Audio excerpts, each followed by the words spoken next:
اللہ تعالیٰ فرشتوں کو بلاتا ہے اور فخر کرتا ہے، کہتا ہے دیکھو میرا یہ بندہ اپنے نرم گرم بستروں کو چھوڑ کر اس سخت ٹھٹرتی ہوئی سردی میں اٹھ کے میرے سامنے سجدہ ریز ہو۔ ترمذی شریف کی حدیث ہے 3549، نبی کریم صلی اللہ علیہ وآلہ وسلم نے ارشاد فرمایا، رات کو اٹھ کر تہجد کی نماز پڑھنا اپنے اوپر لازم کر لو۔ رات کے آخری پہر جب ہر کوئی سو رہا ہوتا ہے،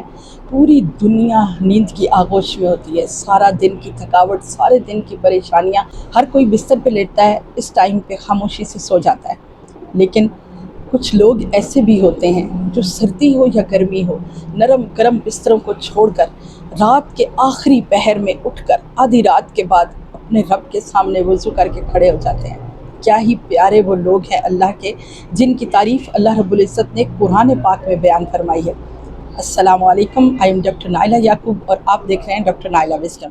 آپ تہجد کی نماز کی فضیلت کا اندازہ اس بات سے لگائیے کہ اللہ رب العزت نے اپنے محبوب نبی حضرت محمد مصطفیٰ صلی اللہ علیہ وآلہ وسلم کو نماز تہجد پڑھنے کا حکم دیا۔ اللہ رب العزت نے سورہ الاسراء میں ارشاد فرمایا کہ اے محبوب صلی اللہ علیہ وآلہ وسلم، آپ آدھی رات کو اٹھ کر اپنے رب کو سجدہ کیا کریں۔ فرمایا رات کے کچھ حصہ میں تہجد پڑھا کریں، یہ آپ کے لیے زائد عبادت ہے، اللہ رب العزت آپ کو مقام محمود پر فائز فرمائے گا۔ اگر ہم اس قرآن کی آیت پر غور کریں تو ہمیں پتہ چلتا ہے کہ اللہ رب العزت کے نزدیک یہ عبادت اتنی محبوب ہے کہ اللہ تعالیٰ نے اپنے محبوب نبی حضرت محمد مصطفیٰ صلی اللہ علیہ وآلہ وسلم کو یہ عبادت کرنے کا حکم ارشاد فرمایا، اور اس کا انعام بھی ساتھ بتایا کہ میں آپ کو مقام محمود پر فائز کروں گا۔ کریم آقا علیہ الصلوۃ والسلام کی صحیح حدیث ہے، آقا علیہ الصلوۃ والسلام نے ارشاد فرمایا کہ قیامت کے دن جب ہر کوئی افراتفری میں ہوگا، ہر کوئی پریشان ہوگا، ہر ایک کو اپنے انجام کی پڑی ہوگی، اس دن جب اللہ رب العزت کا تخت لا کے سجایا جائے گا، جب عرش عظیم کو لا کر اللہ رب العزت کی کرسی اس پہ رکھی جائے گی، تو اس وقت اللہ تعالیٰ کے داہنی طرف ایک کرسی لا کے رکھی جائے گی اور اسے مقام محمود کہا جائے گا، اور مجھے اللہ رب العزت ارشاد فرمائے گا کہ اے محمد صلی اللہ علیہ وآلہ وسلم، یہ کرسی آپ کے لیے ہے، آج کے دن آپ اس مقام محمود پر بیٹھیں گے، اور آپ جس کی شفاعت فرماتے جائیں گے میں اسے بخش کے جنت میں بھیجتا چلا جاؤں گا۔ آپ دیکھیں کہ اتنا بڑا انعام، اور اللہ رب العزت کیا فرما رہے ہیں کہ تہجد اٹھ کے پڑھا کریں، میں آپ کو مقام محمود پر فائز فرماؤں گا۔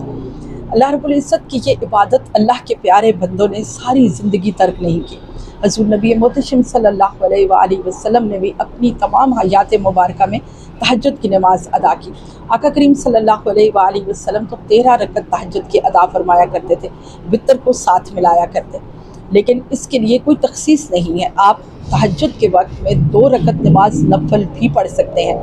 اور 8 بھی پڑھ سکتے ہیں، اور 12 بھی پڑھ سکتے ہیں، اور 13 بھی پڑھ سکتے ہیں، لیکن اصل معاملہ کیا ہے، تہجد کی نماز کی حقیقت کیا ہے؟ اللہ تعالیٰ نے اپنے پیارے بندوں کی تعریف فرمائی۔ سورہ سجدہ آیت نمبر 16 میں ارشاد فرمایا کہ ان کے پہلو بستر سے الگ رہتے ہیں، وہ اپنے رب کو خوف اور امید کے ساتھ پکارتے ہیں۔ جو اللہ کے پیارے بندے ہیں، رات کے وقت جب لوگ بستروں پر آرام کر رہے ہوتے ہیں، وہ اپنے نرم اور گرم بستروں کو چھوڑ کر اپنے رب کے سامنے باوضو ہو کر کھڑے ہو جاتے ہیں، بڑی عجز اور نیاز کے ساتھ فریاد کرتے ہیں، اپنے رب سے خوف اور امید کے ساتھ وہ اپنے رب سے ڈرتے ہیں، اس دن کا خوف رکھتے ہیں جب اللہ رب العزت کے سامنے حاضر ہونا ہے۔ وہ ڈرتے ہوئے اپنے رب سے اس کے عذاب اور اس کی ناراضگی سے پناہ مانگتے ہیں، اور اس سے امید رکھتے ہیں کہ وہ معاف کر دینے والا اور درگزر کر دینے والا ہے۔ سورہ الذاریات آیت نمبر 17 اور 18 میں ارشاد فرمایا